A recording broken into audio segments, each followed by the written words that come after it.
ਸਾਰਿਆਂ ਨੂੰ ਸਤਿ ਸ਼੍ਰੀ ਅਕਾਲ। ਮੇਰਾ ਨਾਮ ਰਾਜਵੀਰ ਕੌਰ ਹੈ। ਮੈਂ ਬਾਬਾ ਨਾਮਦੇਵ ਸਰਕਾਰੀ ਸੀਨੀਅਰ ਸੈਕੰਡਰੀ ਸਕੂਲ ਘੁਮਾਣ ਜ਼ਿਲ੍ਹਾ ਗੁਰਦਾਸਪੁਰ ਵਿਖੇ ਬਤੌਰ ਪੰਜਾਬੀ ਅਧਿਆਪਿਕਾ ਸੇਵਾ ਨਿਭਾ ਰਹੀ ਹਾਂ। ਅੱਜ ਅਸੀਂ 10ਵੀਂ ਜਮਾਤ ਦੇ ਪੰਜਾਬੀ ਵਿਸ਼ੇ ਦੇ ਪੇਪਰ ਏ ਦੇ ਪਾਠਕ੍ਰਮ ਵਿੱਚ ਸ਼ਾਮਿਲ ਸਾਹਿਤਮਾਲਾ ਪੁਸਤਕ ਵਿੱਚ ਦਰਜ ਵਾਰਤਕ ਭਾਗ ਅਧੀਨ ਆਉਂਦੇ ਲੇਖ ਮਹਾਕਵੀ ਕਾਲੀਦਾਸ ਬਾਰੇ ਗੱਲਬਾਤ ਕਰਾਂਗੇ। ਮਹਾਕਵੀ ਕਾਲੀਦਾਸ ਲੇਖ ਪ੍ਰੋਫੈਸਰ ਪਿਆਰਾ ਸਿੰਘ ਪਦਮ ਦਾ ਲਿਖਿਆ ਹੋਇਆ ਹੈ। ਪਿਆਰਾ ਸਿੰਘ ਪਦਮ ਦਾ ਜਨਮ 28 ਦਸੰਬਰ 1921 ਈਸਵੀ ਨੂੰ ਪਿੰਡ ਘੁੰਗਰਾਣਾ ਜ਼ਿਲ੍ਹਾ ਲੁਧਿਆਣਾ ਵਿਖੇ ਹੋਇਆ।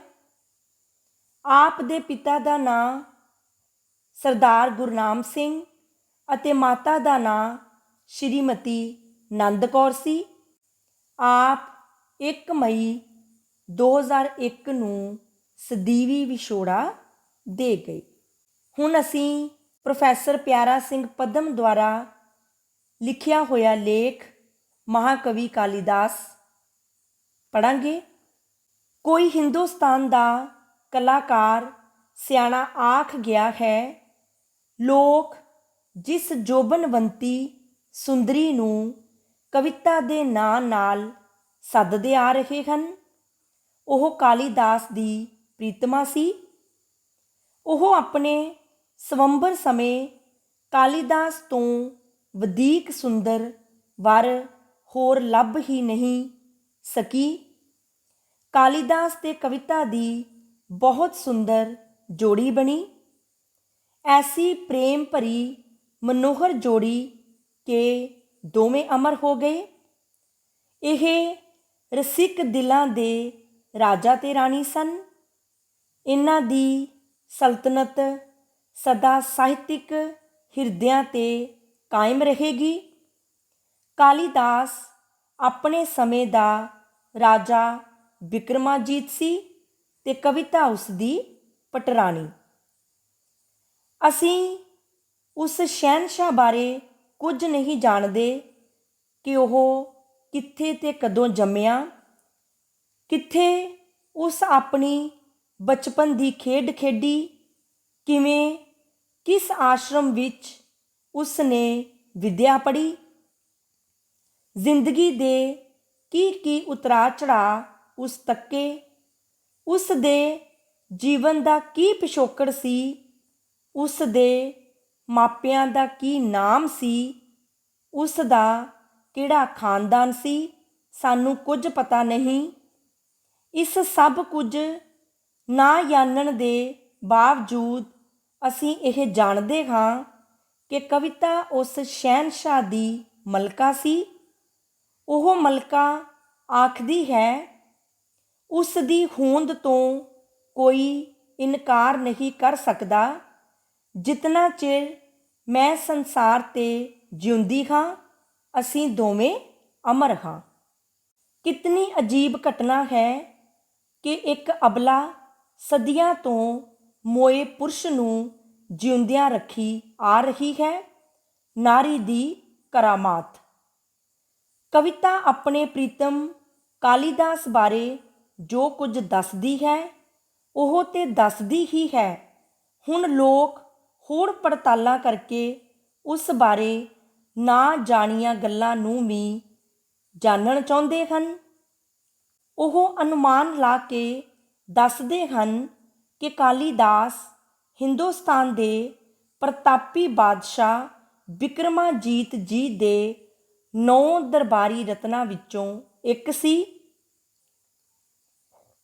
ਪੁਰਾਣਾ ਇਤਿਹਾਸਕਾਰ ਰਾਜ ਤਰੰਗਣੀ ਦਾ ਕਰਤਾ ਕੱਲਣ ਆਪਣੀ ਪੁਸਤਕ ਵਿੱਚ 3 ਬਿਕਰਮਾਦਿੱਤਾ ਦਾ ਜ਼ਿਕਰ ਕਰਦਾ ਹੈ। ਕਿਹੜਾ ਕਿਸ ਸਮੇਂ ਇਹ ਨਹੀਂ ਪਤਾ। ਇੱਕ ਬਿਕਰਮਾਦਿੱਤ 11ਵੀਂ ਸਦੀ ਵਿੱਚ ਵੀ ਹੋਇਆ ਹੈ, ਇੱਕ 4ਥੀ ਸਦੀ ਵਿੱਚ ਤੇ ਇੱਕ 1ਲੀ ਸਦੀ ਤੋਂ ਵੀ ਪਹਿਲਾਂ। ਦੱਸਿਆ ਜਾਂਦਾ ਹੈ ਕਿ ਇਸ ਪਹਿਲੇ ਵਿਕਰਮਾਦਿੱਤ ਦੇ ਨਾਮ 'ਤੇ ਹੀ 1ਲੀ ਈਸਵੀ ਸਦੀ ਤੋਂ 56 ਵਰ੍ਹੇ ਪਹਿਲਾਂ ਇਸ ਦਾ ਵਿਕਰਮੀ ਸੰਮਤ ਸ਼ੁਰੂ ਹੋਇਆ, ਜੋ ਕੁਝ ਸਮਾਂ ਪਹਿਲੇ ਮਾਲਵਾ ਸੰਮਤ ਦੇ ਨਾਮ 'ਤੇ ਵੀ ਪ੍ਰਚਲਿਤ ਰਿਹਾ। ਇਹ ਵਿਕਰਮਾਦਿੱਤ ਉਜੈਨ ਦਾ ਬਾਦਸ਼ਾਹ ਸੀ। ਇਸ ਦੇ ਦਰਬਾਰ ਦਾ ਸ਼ਿੰਗਾਰ ਕਾਲੀਦਾਸ ਸੀ। ਕਾਲੀਦਾਸ ਆਪਣੀਆਂ ਪੁਸਤਕਾਂ ਵਿੱਚ ਉਜੈਨ ਨਗਰੀ ਦਾ ਚੰਗੇ ਗੂੜੇ ਸਨੇਹ ਨਾਲ ਬਿਆਨ ਕਰਦਾ ਹੈ। ਆਮ ਰਵਾਇਤ ਵੀ ਹੈ ਕਿ ਕਾਲੀਦਾਸ ਵਿਕਰਮਾਜੀਤ ਦੇ ਦਰਬਾਰ ਦਾ ਮਹਾਕਵੀ ਸੀ, ਪਰ ਇਹ ਨਿਰਣਾ ਕਰਨਾ ਜਰਾ ਔਖਾ ਹੈ ਕਿ ਕਿਸ ਵਿਕਰਮਾਜੀਤ ਦੇ ਸਮੇਂ ਵਿੱਚ ਇਹ ਕਵੀ ਹੋਇਆ। ਉਹ ਜਿਸ ਵੇਲੇ ਵੀ ਹੋਇਆ ਉਹ ਸਮਾਂ ਸੁਨਹਿਰੀ ਸੀ।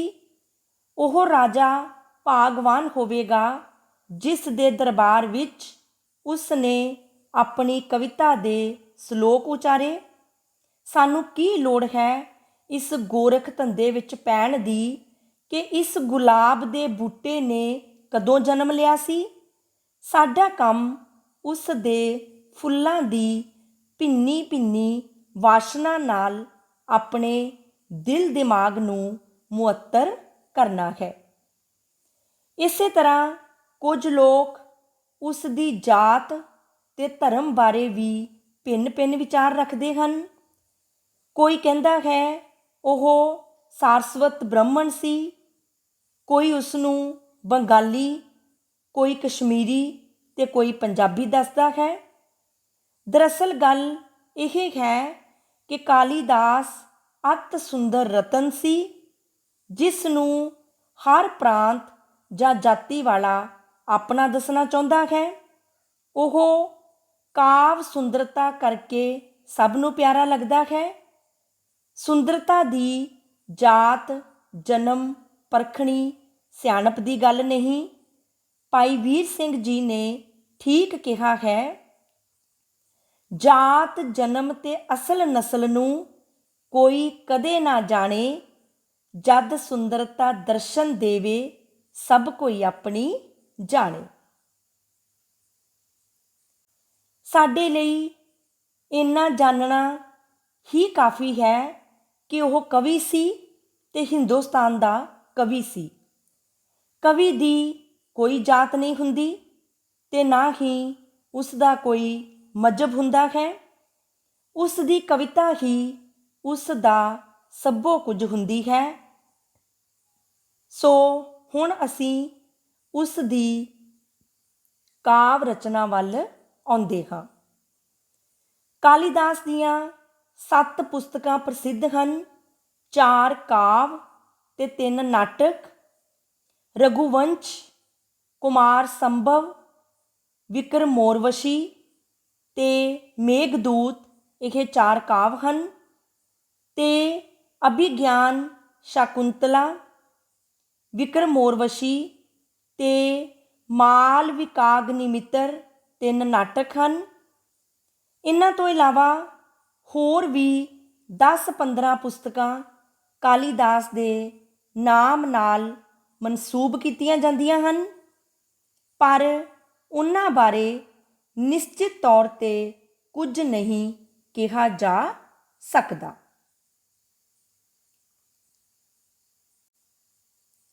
ਰਘੂਵੰਸ਼। ਰਘੂਵੰਸ਼ ਮਹਾਂਕਾਵ ਹੈ।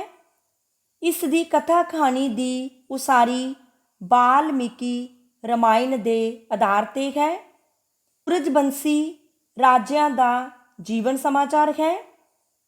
ਇਸ ਦੇ ਕੁੱਲ 19 ਸਰਗ ਹਨ। ਇਸ ਮਹਾਂਕਾਵ ਵਿੱਚ ਨਦੀਆਂ, ਬਾਗਾਂ, ਪਹਾੜਾਂ, ਪਿੰਡਾਂ, ਸ਼ਹਿਰਾਂ ਤੇ ਕੁਦਰਤੀ ਨਜ਼ਾਰਿਆਂ ਦੇ ਚਿੱਤਰ ਬਹੁਤ ਸੋਹਣੇ ਚਿੱਤਰੇ ਹਨ। ਕਵੀ ਨੇ ਆਰੀਆਈ ਸੱਭਿਆਚਾਰ ਦੇ ਹਰ ਪਹਿਲੂ ਨੂੰ ਸਿਖਰ 'ਤੇ ਪੁੱਜਿਆ ਦਰਸਾਇਆ ਹੈ। ਹੋਰ ਵੀ ਭੂਗੋਲ, ਖਗੋਲ, ਵਿਗਿਆਨ, ਫਿਲਾਸਫੀ ਆਦਿ ਦੀ ਜਾਣਕਾਰੀ ਉਸ ਦੀ ਰਚਨਾ ਦੇ ਹਰ ਹਿੱਸੇ ਤੋਂ ਜ਼ਾਹਰ ਹੁੰਦੀ ਹੈ। ਕੁਮਾਰ ਸੰਭਵ, ਇਸ ਵਿੱਚ ਪਾਰਬਤੀ ਤੇ ਸ਼ਿਵ ਜੀ ਦੀ ਪ੍ਰੇਮ ਮਿਲਣੀ ਬਿਆਨੀ ਗਈ ਹੈ। ਹਿਮਾਲਿਆ ਦੀਆਂ ਬਰਫਾਨੀ ਚੋਟੀਆਂ ਦਾ ਸਿਖਰ ਅੱਜ ਵੀ ਦਿਲ ਨੂੰ ਠੰਡਾ ਠੰਡਾ ਤੇ ਮਨਮੋਹਣਾ ਲੱਗਦਾ ਹੈ। ਇਹਨਾਂ ਚੋਟੀਆਂ ਵਿੱਚ ਤਪ ਕਰਦੇ ਸ਼ਿਵਜੀ ਨੂੰ ਵੇਖ ਕੇ ਹੀ ਪਾਰਬਤੀ ਮੋਹਿਤ ਹੋ ਗਈ ਸੀ। ਪਹਿਲੇ ਪਹਿਲੇ ਸ਼ਿਵ ਸਮਾਧੀ ਵਿੱਚ ਹਨ। ਉਹ ਆਪਣੀ ਸਮਾਧੀ ਖੋਲ੍ਹਦੇ ਹਨ। ਪਾਰਬਤੀ ਬੇਚੈਨ ਹੈ। ਕਾਮਦੇਵ ਉਹਨਾਂ ਦੀ ਸਮਾਧੀ ਖੋਲ੍ਹਣ ਲਈ ਆਉਂਦਾ ਹੈ। ਫਿਰ ਸ਼ਿਵਾ ਦੇ ਤੇਜ ਨੈਣ ਉਸ ਨੂੰ ਭਸਮਾਭੂਤ ਕਰ ਦਿੰਦੇ ਹਨ। ਆਖਰ ਓਮਾ ਭਾਵ ਪਾਰਬਤੀ ਦਾ ਪਿਓ ਹਿਮਾਲਿਆ ਇਸ ਪ੍ਰੇਮ ਮਿਲਣੀ ਦੀ ਪ੍ਰਵਾਨਗੀ ਦੇ ਦਿੰਦਾ ਹੈ। ਇਸ ਰਚਨਾ ਦੇ 8 ਸਰਗ ਹਨ। ਰਿਤੂ ਸੰਹਾਰ, ਇਹ ਕੇਵਲ ਮੁਖਤਲਿਫ ਰੁੱਤਾਂ ਦੇ ਬਿਆਨ ਦਾ ਨਿੱਕਾ ਕਾਵਿ ਹੈ। ਗ੍ਰੀਖਮ ਤੋਂ ਸ਼ੁਰੂ ਹੋ ਕੇ ਬਸੰਤ ਰੁੱਤ 'ਤੇ ਮੁੱਕਦਾ ਹੈ। ਭਾਵੇਂ ਇਹ ਛੋਟੀ ਜਿਹੀ ਰਚਨਾ ਹੈ, ਪਰ ਕੁਦਰਤ ਦਾ ਰਸ ਮਾਣਨ ਲਈ ਇਹ ਇੱਕ ਅਮੋਲਕ ਚਿਤਰਾਵਲੀ ਹੈ। ਕਵੀ ਨੇ 6 ਰੁੱਤਾਂ ਦੀ ਸੁੰਦਰਤਾ ਨੂੰ ਆਪਣੀ ਕਵਿਤਾ ਦੀ ਜੰਜੀਰ ਨਾਲ ਇੱਕੋ ਥਾਂ ਬੰਨ ਰੱਖਿਆ ਹੈ। ਮੇਘਦੂਤ, ਇਹ ਵੀ ਨਿੱਕਾ ਜਿਹਾ ਕਾਵਿ ਹੈ। ਇਸ ਵਿੱਚ ਕਵੀ ਨੇ ਮੇਘਾਂ ਦੀ ਸਾਵਲੀ ਉਜਲੀ ਸੁੰਦਰਤਾ ਦੇ ਭਿੰਨ ਭਿੰਨ ਨਜ਼ਾਰੇ ਚਿੱਤਰੇ ਹਨ। ਅਸਲ ਕਹਾਣੀ ਇਹ ਹੈ ਕਿ ਦੇਵਤਿਆਂ ਦੇ ਖਜ਼ਾਨਚੀ ਕੁਬੇਰ ਇੱਕ ਯਕਸ਼ ਨੂੰ ਸਰਾਪ ਦੇ ਦਿੰਦੇ ਹਨ, ਜਿਸ ਕਰਕੇ ਉਸ ਨੂੰ ਸਾਲ ਭਰ ਆਪਣੀ ਪ੍ਰੀਤਮਾ ਤੋਂ ਵਿਛੜੇ ਰਹਿਣਾ ਪੈਂਦਾ ਹੈ। ਯਕਸ਼ ਰਾਮਗਿਰੀ 'ਤੇ ਰਹਿੰਦਾ ਹੈ। ਉਸ ਦੀ ਪਤਨੀ ਅਲਕਾਪੁਰੀ ਵਿੱਚ, ਜੋ ਕਿ ਕੈਲਾਸ਼ ਦੀ ਚੋਟੀ 'ਤੇ ਇੱਕ ਬਸਤੀ ਹੈ। ਸਾਵਣ ਦੇ ਵਰਦੇ ਮੇਘਾਂ ਤੇ ਚਮਕਦੀਆਂ ਬਿਜਲੀਆਂ ਵਿੱਚ ਦੋਹਾਂ ਪ੍ਰੇਮੀਆਂ ਨੂੰ ਵਿਛੋੜੇ ਦਾ ਸਮਾਂ ਗੁਜ਼ਾਰਨਾ ਪੈਂਦਾ ਹੈ। ਇਸ ਸਮੇਂ ਯਕਸ਼ ਆਪਣੀ ਪ੍ਰੀਤਮਾ ਪਾਸ ਮੇਘ ਨੂੰ ਦੂਤ ਬਣਾ ਕੇ ਆਪਣਾ ਸੰਦੇਸ਼ ਦੇਣ ਲਈ ਭੇਜਦਾ ਹੈ। ਕਵੀ ਦੀ ਕਲਪਨਾ ਵੇਖੋ, ਮੇਘ ਨੂੰ ਸੁਨੇਹਾ ਦੇ ਕੇ ਅਲਕਾਪੁਰੀ ਵੱਲ ਤੋਰਿਆ ਤੇ ਤਾਕੀਦ ਕੀਤੀ ਹੈ, ਤੂੰ ਕਿਤੇ ਠਹਿਰਨਾ ਨਹੀਂ ਹੋਵੇਗਾ। ਜਾਂਦਾ ਜਾਂਦਾ ਨਦੀਆਂ ਦੇ ਪਾਣੀ ਪੀਂਦਾ ਉਸ ਦੇਸ ਜ਼ਰੂਰ ਪਹੁੰਚਣਾ। ਮੇਰੀ ਪ੍ਰੀਤਮਾ ਤੇਰੇ ਸੰਦੇਸ਼ ਨੂੰ ਸੁਣਨ ਲਈ ਉਡੀਕ ਵਿੱਚ ਖਲੋਤੀ ਹੋਵੇਗੀ। ਅਭਿਗਿਆਨ ਸ਼ਕੁੰਤਲਾ, ਇਸ ਨਾਟਕ ਦੇ 5 ਅੰਕ ਹਨ।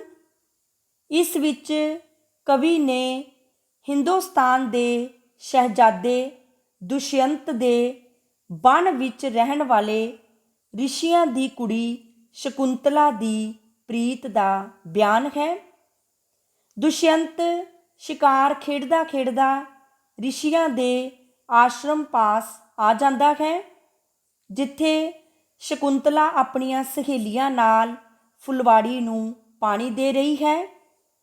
ਇੱਥੇ ਹੀ ਦੋਹਾਂ ਦਾ ਮਿਲਾਪ ਹੁੰਦਾ ਹੈ। ਸ਼ਹਿਜ਼ਾਦਾ ਸ਼ਕੁੰਤਲਾ ਦੀ ਉਂਗਲੀ ਵਿੱਚ ਪ੍ਰੀਤ ਨਿਸ਼ਾਨੀ ਆਪਣੀ ਮੁੰਦਰੀ ਪਾ ਜਾਂਦਾ ਹੈ। ਕੁਝ ਸਮੇਂ ਬਾਅਦ ਸ਼ਕੁੰਤਲਾ ਦਾ ਪਿਤਾ ਉਸ ਨੂੰ ਆਪਣੇ ਸਹੁਰੇ ਘਰ ਭੇਜਦਾ ਹੈ, ਪਰੰਤੂ ਦੁਸ਼ਯੰਤ ਦੁਰਵਾਸਾ ਦੇ ਸਰਾਪ ਕਾਰਨ ਉਸ ਨੂੰ ਭੁੱਲ ਜਾਂਦਾ ਹੈ। ਸ਼ਕੁੰਤਲਾ ਮੁੰਦਰੀ ਦਿਖਾਉਣ ਲੱਗਦੀ ਹੈ, ਪਰੰਤੂ ਮੁੰਦਰੀ ਰਸਤੇ ਵਿੱਚ ਹੀ ਕਿਤੇ ਪਾਣੀ ਪੀਣ ਲੱਗਿਆਂ ਦਰਿਆ ਵਿੱਚ ਡਿੱਗ ਪੈਂਦੀ ਹੈ, ਜਿਸ ਨੂੰ ਇੱਕ ਮੱਛੀ ਨਿਗਲ ਜਾਂਦੀ ਹੈ। ਮਾਛੀ ਮੱਛੀ ਪਕੜ ਕੇ ਲੈ ਜਾਂਦਾ ਹੈ ਤੇ ਮੁੰਦਰੀ ਦੁਸ਼ਯੰਤ ਪਾਸ ਪੁੱਜ ਜਾਂਦੀ ਹੈ। ਮੁੰਦਰੀ ਨੂੰ ਵੇਖਣ ਸਾਰ ਉਸ ਨੂੰ ਸ਼ਕੁੰਤਲਾ ਦੇ ਮਾਸੂਮ ਪ੍ਰੇਮ ਦੀ ਯਾਦ ਆ ਜਾਂਦੀ ਹੈ। ਉਹ ਬਣ ਵਿੱਚ ਵਿਛੋੜੇ ਦੇ ਦਿਨ ਗੁਜ਼ਾਰਦੀ ਆਪਣੇ ਨਵ ਜੰਮੇ ਬੱਚੇ ਭਰਤ ਨਾਲ ਦਿਲ ਪਰਚਾਵਾ ਕਰਦੀ ਹੈ। ਇੱਥੇ ਹੀ ਦੁਸ਼ਯੰਤ ਦਾ ਮਿਲਾਪ ਹੋ ਜਾਂਦਾ ਹੈ। ਵਿਕਰਮੋਰਵਸ਼ੀ ਨਾਟਕ ਇਹ ਚੰਦਰਬੰਸ਼ੀ ਖਾਨਦਾਨ ਦੇ ਰਾਜਾ ਪੁਰੂਰਵਸ਼ ਤੇ ਉਰਵਸ਼ੀ ਦੀ ਪ੍ਰੇਮ ਕਹਾਣੀ ਦਾ ਨਾਟਕ ਹੈ। ਰਾਜਾ ਪੁਰੂਰਵਸ਼ ਨਾਰਾਇਣ ਰਿਸ਼ੀ ਦੀ ਧੀ ਉਰਵਸ਼ੀ ਨੂੰ ਦੈਂਤਾਂ ਦੇ ਪੰਜੇ ਵਿੱਚੋਂ ਛੁਡਾ ਕੇ ਲਿਆਉਂਦਾ ਹੈ।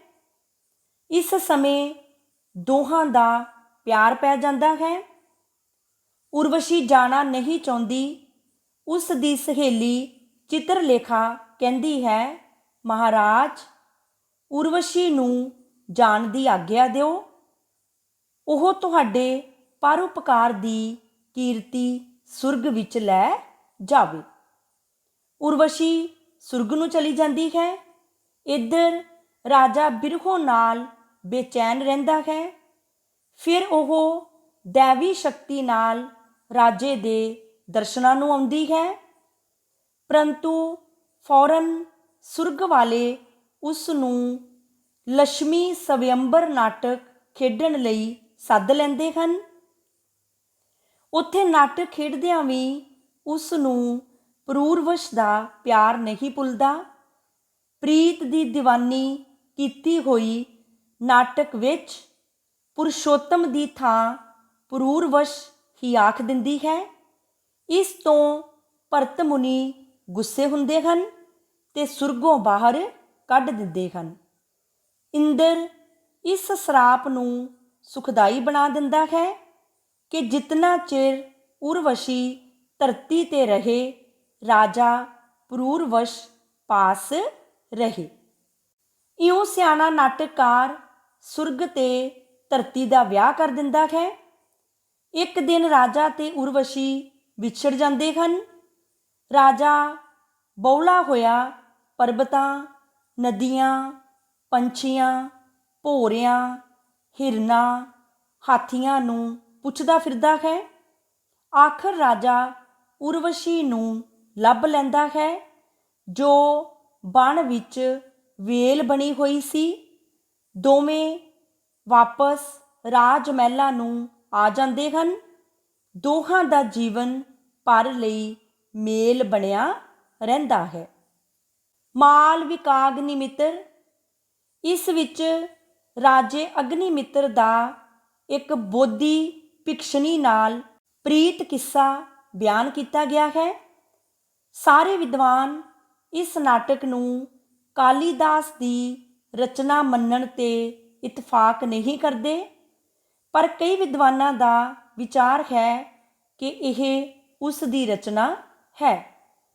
ਕਾਲੀਦਾਸ ਦੇ ਨਾਟਕ ਸੁਖਾਂਤ ਹਨ। ਹਿੰਦੁਸਤਾਨੀ ਵਿਚਾਰਵਾਨ ਜ਼ਿੰਦਗੀ ਦਾ ਮਨੋਰਥ ਪਰਮਾਨੰਦ ਮੰਨਦੇ ਹਨ। ਇਸ ਲਈ ਇੱਥੋਂ ਦੇ ਨਾਟਕਕਾਰ ਜੀਵਨ ਸੰਗਰਾਮ ਦਿਖਾ ਕੇ ਅੰਤ ਵਿੱਚ ਖੁਸ਼ੀ ਤੇ ਸ਼ਾਂਤੀ ਦਾ ਨਜ਼ਾਰਾ ਹੀ ਮੂਰਤੀਮਾਨ ਕਰਦੇ ਹਨ। ਪੱਛਮ ਵਿੱਚ ਨਾਟਕ ਵਧੇਰੇ ਦੁਖਾਂਤ ਦਿਖਾਏ ਜਾਂਦੇ ਹਨ, ਜੋ ਜੀਵਨ ਨੂੰ ਨਿਰਾਸ਼ਤਾ ਦੀ ਖੱਡ ਵਿੱਚ ਸੁੱਟ ਕੇ ਸ਼ਾਂਤੀ ਦਾ ਸੰਦੇਸ਼ ਨਹੀਂ ਦਿੰਦੇ।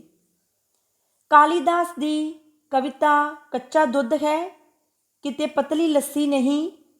ਹਰ ਗੱਲ ਵਿੱਚ ਕੋਈ ਨਾ ਕੋਈ ਚਮਤਕਾਰ ਪਾਇਆ ਜਾਂਦਾ ਹੈ। ਉਸ ਦੀਆਂ ਉਪਮਾਵਾਂ ਬਹੁਤ ਮੰਨੀਆਂ ਗਈਆਂ ਹਨ। ਸੌਖੇ ਸੌਖੇ ਨਿੱਕੇ ਨਿੱਕੇ ਸ਼ਬਦਾਂ ਨਾਲ ਹੌਲਾ ਫੁੱਲ ਬਿਆਨ ਟੋਰੀ ਜਾਂਦਾ ਹੈ। ਪਰੰਤੂ ਕਵੀ ਜਦੋਂ ਭਿਆਨਕ ਨਜ਼ਾਰੇ ਚਿੱਤਰਦਾ ਹੈ ਤਾਂ ਬਿਜਲੀ ਵਰਗੇ ਗਰਜਵੇਂ ਸ਼ਬਦ ਲੈ ਆਉਂਦਾ ਹੈ। ਬੋਲੀ 'ਤੇ ਉਸ ਦਾ ਅਜਬ ਕਾਬੂ ਹੈ। ਇੱਕ ਦੋ ਬੁਰਸ਼ ਮਾਰ ਕੇ ਹੀ ਤਸਵੀਰ ਮੁਕੰਮਲ ਕਰ ਦਿੰਦਾ ਹੈ। ਕਵੀ ਹਰ ਗੱਲ ਨੂੰ ਕਟਾਕਸ਼ ਨਾਲ ਬਿਆਨ ਕਰਨ ਵਿੱਚ ਮਾਹਰ ਹੈ। ਕਾਲੀਦਾਸ ਸੁੰਦਰਤਾ ਦਾ ਕਵੀ ਹੈ। ਸੁੰਦਰਤਾ ਦਾ ਬਿਆਨ ਉਹ ਬਹੁਤ ਸਾਦੀਆਂ ਗੱਲਾਂ ਵਿੱਚ ਕਰ ਜਾਂਦਾ ਹੈ। ਕਈ ਥਾਂ ਬੁਝਾਰਤਾਂ ਦਾ ਬਿਆਨ ਉਹ ਬਹੁਤ ਸਾਦੀਆਂ ਗੱਲਾਂ ਵਿੱਚ ਕਰ ਜਾਂਦਾ ਹੈ। ਕਈ ਥਾਂ ਬੁਝਾਰਤਾਂ ਪਾ ਪਾ ਕੇ ਵੀ। ਇਉਂ ਅਸੀਂ ਵੇਖਦੇ ਹਾਂ ਕਿ ਕਾਲੀਦਾਸ ਦੇ ਸੁੰਦਰਤਾ ਦੇ ਬਿਆਨ, ਬਿਰਹੋਂ ਦੇ ਵਿਆਕੁਲ ਚਿੱਤਰ, ਕੁਦਰਤੀ ਨਜ਼ਾਰੇ ਹਰ ਪਹਿਲੂ ਤੋਂ ਪੂਰੇ ਪੂਰੇ ਉਤਰਦੇ ਦਿਸਦੇ ਹਨ। ਪੂਰਬ ਦੇ ਲੋਕ ਕਾਲੀਦਾਸ ਦਾ ਨਾਮ ਕਵਿਤਾ ਦਾ ਸਭ ਤੋਂ ਉੱਚਾ ਮਿਆਰ ਦੱਸਣ ਲਈ ਵਰਤਦੇ ਹਨ। ਇੱਕ ਵਿਦਵਾਨ ਸਮਾਲੋਚਕ ਨੇ ਤਾਂ ਕਿਹਾ ਹੈ ਕਿ ਹੱਥ ਦੀ ਚੀਚੀ ਲਾਗਲੀ ਉਂਗਲੀ ਨੂੰ ਅਨਾਮਿਕਾ ਦਾ ਨਾਮ ਐਵੇਂ ਨਹੀਂ ਦਿੱਤਾ ਗਿਆ। ਇਸ ਦੇ ਅਰਥ ਹਨ, ਉਸ ਦਾ ਕੋਈ ਨਾ ਥਾਂ ਨਹੀਂ ਜਾਂ ਉਹ ਹੈ ਹੀ ਨਹੀਂ। ਇਸ ਦਾ ਕਾਰਨ ਉਹ ਇਹ ਦੱਸਦਾ ਹੈ ਕਿ ਜਦੋਂ ਕਵੀਆਂ ਦੀ ਗਿਣਤੀ ਕਰਨ ਲੱਗਿਆਂ ਪਹਿਲੇ ਚੀਚੀ ਤੇ ਕਾਲੀਦਾਸ ਦਾ ਨਾਮ ਗਿਣਿਆ, ਉਸ ਤੋਂ ਬਾਅਦ ਅਜਿਹਾ ਹੋਰ ਕਵੀ ਕੋਈ ਨਹੀਂ ਹੋਇਆ। ਇਸ ਲਈ ਅਗਲੀ ਉਂਗਲੀ ਅਨਾਮਿਕਾ ਦਾ ਨਾਮ ਵੀ ਸਾਰਥਕ ਹੋ ਗਿਆ, ਕਿਉਂਕਿ ਅੱਗੇ ਨਾਮ ਲੈਣ ਨੂੰ ਕਾਲੀਦਾਸ ਦੇ ਮੁਕਾਬਲੇ ਦਾ ਹੋਰ ਕੋਈ ਕਵੀ ਹੈ ਹੀ ਨਹੀਂ ਸੀ। ਪੱਛਮ ਵਾਲਿਆਂ ਪਾਸ ਸਭ ਤੋਂ ਚੰਗਾ ਕਵੀ ਸ਼ੇਕਸਪੀਅਰ ਹੈ। ਉਹਨਾਂ ਕਾਲੀਦਾਸ ਦੀ ਪ੍ਰਤਿਭਾ ਦਾ ਮਾਪ ਇਹ ਕਹਿ ਕੇ ਕੀਤਾ ਹੈ ਕਿ ਉਹ ਹਿੰਦੁਸਤਾਨ ਦਾ ਸ਼ੇਕਸਪੀਅਰ ਸੀ। ਇਸ ਤੋਂ ਵੱਧ ਉਹ ਵਿਚਾਰੇ ਕੁਝ ਕਹਿ ਵੀ ਨਹੀਂ ਸੀ ਸਕਦੇ। ਅਜੇ ਪਤਾ ਨਹੀਂ ਪੂਰਬ ਤੇ ਪੱਛਮ ਵਾਲੇ ਸਮੂਹ ਕਾਵ ਪ੍ਰੇਮੀ ਕਿਤਨਾ ਚਿਰ ਉਸ ਦੇ ਕਵਿਤਾ ਦੇ ਮਹਿਕਦੇ ਫੁੱਲਾਂ ਦੀ ਸੁਗੰਧੀ ਮਾਣਦੇ ਰਹਿਣਗੇ। ਇਹ ਸੁਗੰਧੀ ਮੁੱਕਣ ਵਾਲੀ ਨਹੀਂ।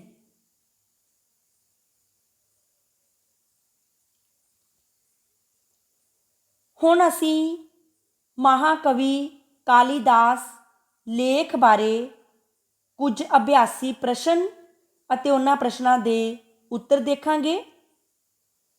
ਪਹਿਲਾ ਪ੍ਰਸ਼ਨ ਹੈ, ਕਾਲੀਦਾਸ ਕੌਣ ਸੀ? ਉਸ ਨੂੰ ਇੰਨੀ ਪ੍ਰਸਿੱਧੀ ਕਿਉਂ ਮਿਲੀ? ਇਸ ਪ੍ਰਸ਼ਨ ਦਾ ਉੱਤਰ ਹੈ, ਕਾਲੀਦਾਸ ਦੇ ਜਨਮ, ਥਾਂ, ਟਿਕਾਣੇ ਅਤੇ ਜੀਵਨ ਦੀਆਂ ਹੋਰਨਾਂ ਘਟਨਾਵਾਂ ਬਾਰੇ ਸਾਨੂੰ ਕੁਝ ਵੀ ਪਤਾ ਨਹੀਂ।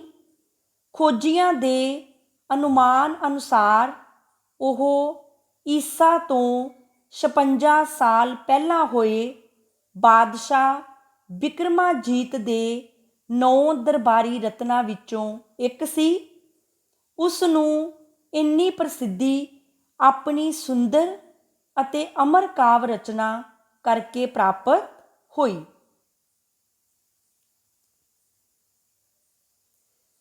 ਅਗਲਾ ਪ੍ਰਸ਼ਨ ਹੈ, ਬਿਕਰਮੀ ਸੰਮਤ ਕਦੋਂ ਅਤੇ ਕਿਹੜੇ ਬਾਦਸ਼ਾਹ ਦੇ ਨਾਂ ਤੋਂ ਸ਼ੁਰੂ ਹੋਇਆ? ਇਸ ਪ੍ਰਸ਼ਨ ਦਾ ਉੱਤਰ ਹੈ, ਬਿਕਰਮੀ ਸੰਮਤ ਪਹਿਲੀ ਸਦੀ ਈਸਵੀ ਤੋਂ 56 ਸਾਲ ਪਹਿਲਾਂ ਹੋਏ ਉਜੈਨ ਦੇ ਬਾਦਸ਼ਾਹ ਬਿਕਰਮਾਜੀਤ ਦੇ ਨਾਂ ਤੋਂ ਸ਼ੁਰੂ ਹੋਇਆ।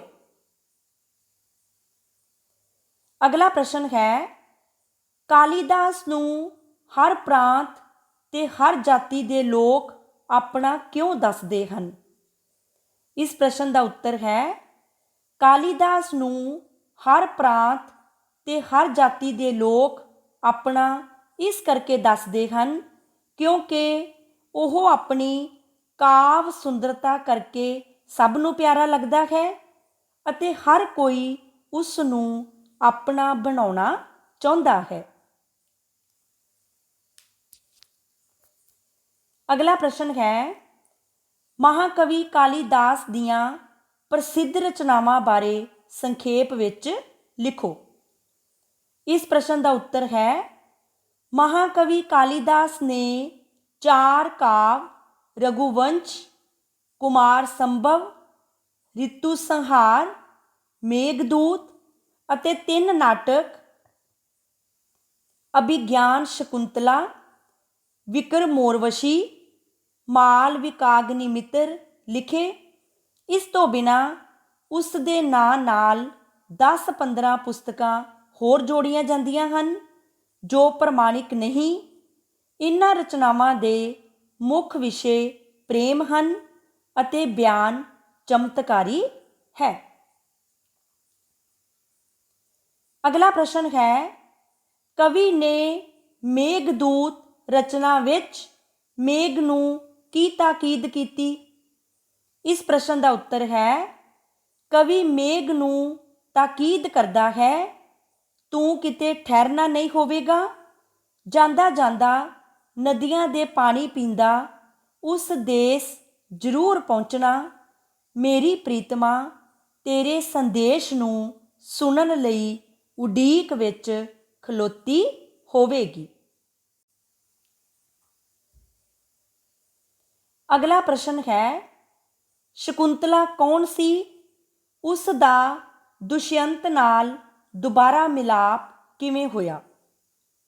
ਇਸ ਪ੍ਰਸ਼ਨ ਦਾ ਉੱਤਰ ਹੈ ਸ਼ਕੁੰਤਲਾ ਬਣ ਵਿੱਚ ਰਹਿੰਦੇ ਰਿਸ਼ੀਆਂ ਦੀ ਧੀ ਸੀ।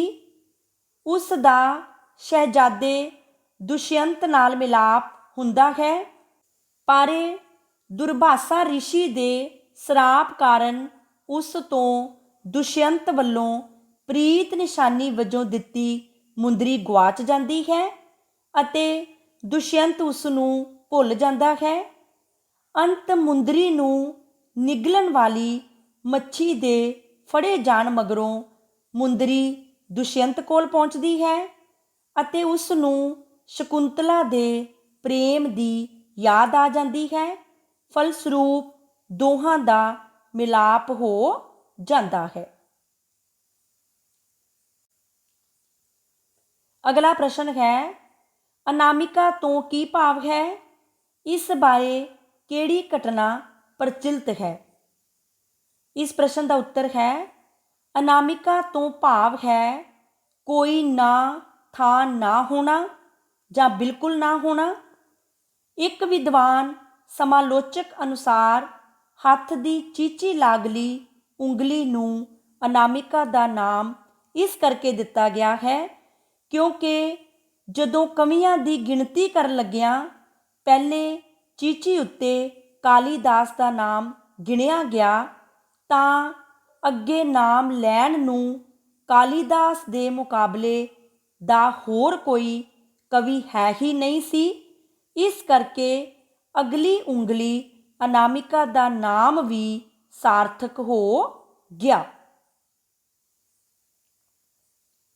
ਅਗਲਾ ਪ੍ਰਸ਼ਨ ਹੈ ਪੂਰਬ ਤੇ ਪੱਛਮ ਵਾਲੇ ਕਾਲੀਦਾਸ ਦੀ ਪ੍ਰਤਿਭਾ ਦਾ ਮਾਪ ਕਿਵੇਂ ਕਰਦੇ ਹਨ।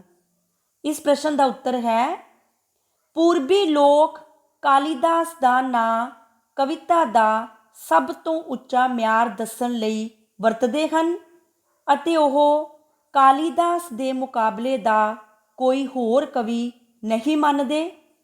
ਪੱਛਮ ਵਾਲੇ ਉਸ ਨੂੰ ਹਿੰਦੁਸਤਾਨ ਦਾ ਸ਼ੈਕਸਪੀਅਰ ਕਹਿੰਦੇ ਹਨ ਕਿਉਂਕਿ ਉਹਨਾਂ ਕੋਲ ਸਭ ਤੋਂ ਚੰਗਾ ਕਵੀ ਸ਼ੈਕਸਪੀਅਰ ਹੈ। ਇਹ ਸੀ 10ਵੀਂ ਜਮਾਤ ਦੇ ਪੰਜਾਬੀ ਵਿਸ਼ੇ ਦੇ ਪੇਪਰ ਏ ਦੇ ਪਾਠਕ੍ਰਮ ਵਿੱਚ ਸ਼ਾਮਿਲ ਲੇਖ ਮਹਾਕਵੀ ਕਾਲੀਦਾਸ, ਜਿਸ ਬਾਰੇ ਅਸੀਂ ਗੱਲਬਾਤ ਕੀਤੀ ਹੈ। ਧੰਨਵਾਦ।